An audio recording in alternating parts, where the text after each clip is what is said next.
Hi, I'm Nikki Woods, and we're going beyond the studio with Fred Hammond and Donnie McClurkin, and Fred Hammond. We don't want to put anybody. How are you? I'm good, Nikki. How are you? I'm good. I'm good. Now, you all just kicked off the Festival of Praise tour. Right.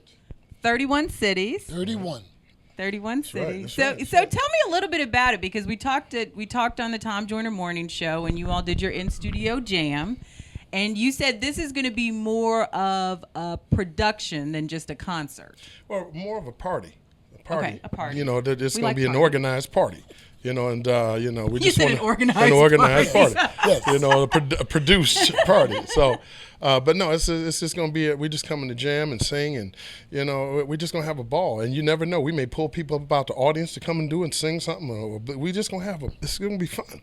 And so who came up with the concept? I know you keep throwing it to Fred, but I'm I know. Keep on throwing it. But I cannot believe. They called me about March. Okay. Fred and his brother Ray called me in about March, asked me if I would go out and do a tour with him. And, that's how it all happened. I didn't really know the true depth of the tour till we got into rehearsals. Yeah. The mind of Fred Hammond is very, very complex, especially when it comes to touring. Okay. Amen. Amen. So when did the concept start to develop in the mind of Fred Hammond? Well, my brother Ray, he's always putting together something. We always try to put together a tour once a year or something. And we were like, man, we need to do something different. And we had been talking about festivals, like, having a Texas festival or a Dallas festival or some family festival. We've been talking about this for 5 years. And so we said, well, why don't we create something that goes on the road? Donnie was at the top of our list of people to ask. And before we can get to the second person, he had already said yes, so we just chilled everybody up. And so that's just kind of what's going on, so we wanted to create something. So by the time we get to the third or fourth or fifth show, it might morph into something altogether different, but we have a sheet of paper that says go. Is it on the floor? It says go. It just says go. And then that's it. Literally. And the rehearsals have been every bit of exciting. The rehearsals and the production behind it, I'm telling what Fred did with videography, with lights, with the sound, Right. with the musicians, the singers, each portion adds a nuance that makes the whole great. It is going to be something better than anyone's really seen come out of Fred Hammond before. And so how many people are you traveling with? Because you came with a lot of people today. This is like a quarter. This is like a quarter of the people. Only imagine. When you add crew, staffing, you add other musicians. It's got to be about 30 people on the road. A 3 buses and a semi, and we're just hitting the road. Now, we just started a TJMS fall tour. So we were in a different city. Well, we're going to be in a different city every day for like 5 weeks.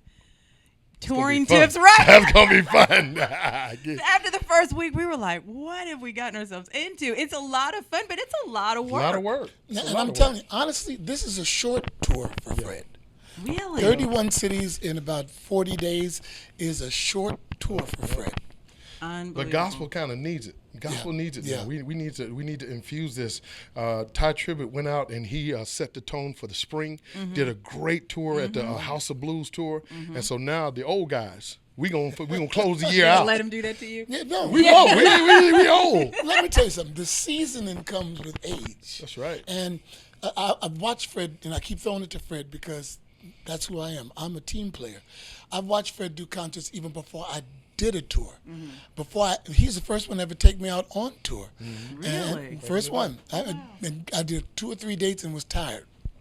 And he goes for months at a time. That's the thing that broke me, and that's what gave me my legs. And now touring with him now, he is the most accommodating guy that you ever want to meet. There is no ego in Fred. There is no struggle with Fred. It's just what you want to do. All right, let's do it that way. And he's made it so that you don't have to come in and do much but grab a microphone and sing. That's awesome. Now, you said something, and I want to kind of go back to it. You said that gospel needs this. Yeah. Why do you think gospel needs this? Because we've kind of taken a few steps back. We didn't take a step back. Gospel's kind of taken a few steps back. Our radio stations we're losing our radio stations. We don't have many FM full 24-hour stations across the country, and we're losing them, each year.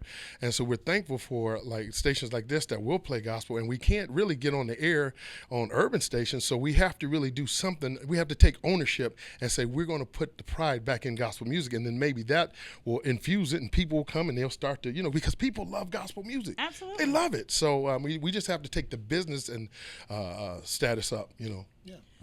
So now new music, because I know Yes. you have it. I know you have a new my single publicist out. right there. She's looking. Is that why she's giving me that eye? looking at She's me. like, oh. So tell me about your new music. Brand new album coming out November the 18th. But right now we have a song out called "I Will Trust," and it's God. yeah, it was birthed after my. This tour is going to be something because Donnie he's struggling in the speech area, and I'm struggling in the walking area. I had double knee replacement in remember January, and man, God is doing some great. I'm about 60%, but that when I got out of that surgery, it was so painful that the enemy would talk to me. I couldn't dream. I couldn't hear any music. I couldn't sing it. And the enemy would just talk to me. And my own mind would say, this is it, right? You're never going to walk the same again. Your daddy died 5 days after his surgery, knee replacement surgery. So I'm coming to get you. And all I could say is with tears in my eyes, laying in the bed, couldn't hardly move, the name of the Lord is a strong tower. The righteous run it in there safe. And I said, I'm going to trust you, Lord. I'm going to trust you. And I would sing the whining song, trusting God. By myself, no music, no tracks, no beauty, no nothing, voice gradually, trusting in God. So that's where this song was birthed. Amen. Well, we are going to put the tour dates on blackamericaweb.com so you guys can check all that out. And, of course, we'll probably invite you back once you have your new music out to come and Nikki, bless the studio. Can we do this? What? Can I do something? Sure. JD, come here. We got a good friend of mine, the producer, director extraordinary, JD Lawrence is with us, and y'all remember him from the Cleanup Woman days, and he had he got some of the hottest shows out, and he and I got a show going out called Cain and Abel, and this guy's helping us direct and produce this thing, and he's going to be on it, and he's going to give some comedy, Go ahead. All right, so tell us a little bit about what you're going to bring to the table and why everybody should come out in at least one of these 31 cities. Well, I think just the show having Fred and Donnie alone is a reason to come out to the Festival of Praise. They've instilled their music in people's lives over many, many years. It's going to have everything from comedy to praise and worship to singing. It's just going to be a praise festival, a praise party. Just like the name. And make sure you come out and see it because you're going to be blessed. Oh, amen. Listen. When and you come, I know that you do more than just put the piece of paper on the floor that says go. So listen, that dude may It's come gonna out in be a 6 very- different costumes. Yeah. Well, then you need J. Anthony Brown on the tour too, because he loves a good costume. No, J. Anthony Brown gonna take my job. J. Anthony Brown. Tom got J. Anthony Brown. Donnie and Fred got JD. Very good. We'll take that. The 31 cities will be posted on blackamericaweb.com. You can also watch the in-studio jam, and we just thank you for all that you do and all that you have brought, not only to us today, but continue to bring to all of the fans and all the people that need gospel back. That's right. I'm Nikki Woods. We've gone beyond the studio with Donnie McClurkin, J.D. Lawrence, and Fred Hammond on blackamericaweb.com.